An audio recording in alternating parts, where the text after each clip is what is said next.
Hey, I'm Drew from Drew's Honeybees, and today we're going to make a better beehive according to science without spending a dollar.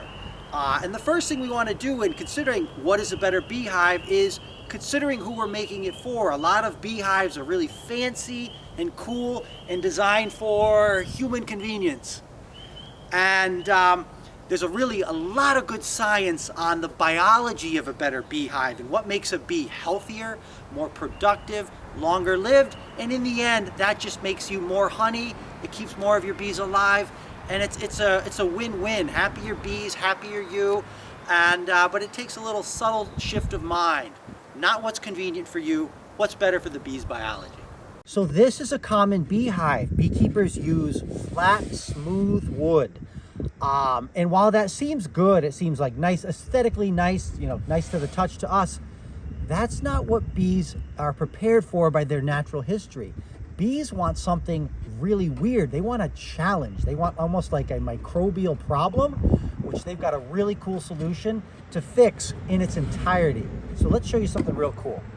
This box was on a beehive for a brief 6 weeks last year, and you can see how the bees got to work. They started filling all these little rough grooves with propolis, and they'll stay at the job as the box is on longer. This is not just an idle task for the bees. Again and again, I'm repeating myself, but this is a healthier beehive. Okay, so before we begin using a chainsaw to rough the inside of this box, I know I'm going against a lot of beekeeper instincts for symmetry and clean lines and cleanliness. I want to remind beekeepers that a honeybee's natural home is a tree cavity with all the debris and mess and decomposition and microbes that entails. And because a bee's natural home is a tree cavity, bees have a wondrous behavior to make that just decomposing cavity a very clean, neat, and structurally sound surface. So that's what we're going for here, and bear with me as we mess things up. All right, so when you're making better beehives, it's important to really have fun. So let's make this happen. Oh, I love this song. All right. I'm for law and order, the way it should be.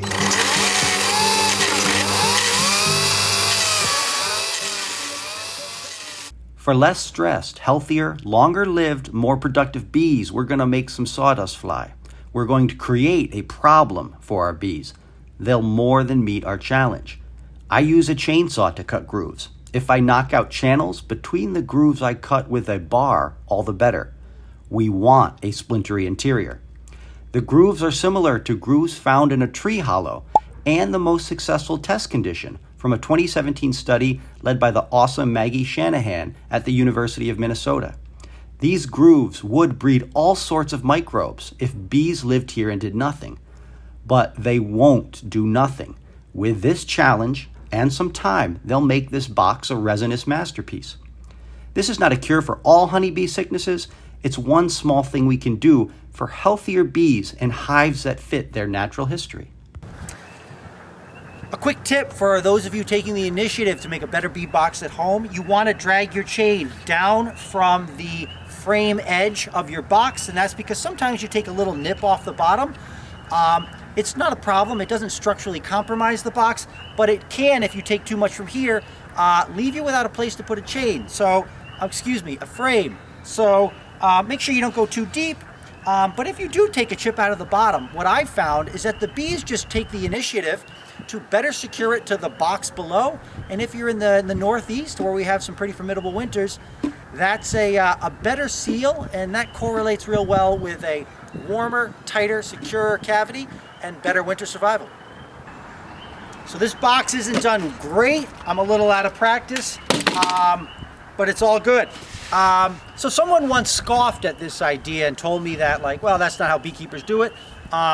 And sometimes when you follow biology, you defy convention.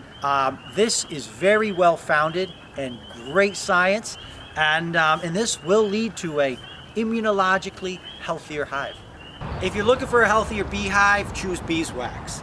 Plastic is the convention, like almost everyone uses it. There's some evidence that having a plastic substrate can disrupt substrate-borne vibrational communications like the waggle dance. You could be impeding your bee's ability to process information. And also, let's just be blunt here.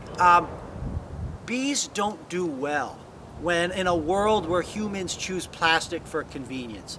Beeswax is a remarkable substance. There's no need to improve upon it. Get rid of the plastic. Let's just make the obvious choice here. All right, so if we're talking about better beehives, we got to talk about art and color. The bee sees more of the light spectrum than a human does. So we think there's inferential evidence that if a bee has a hive that looks different from the hive next to it, that the bee has the visual ability, the sensory ability to key into that and to refine its navigation. This means less trips to the wrong hive, which starts scuffles, and really importantly can transmit a lot of pathogens and mites.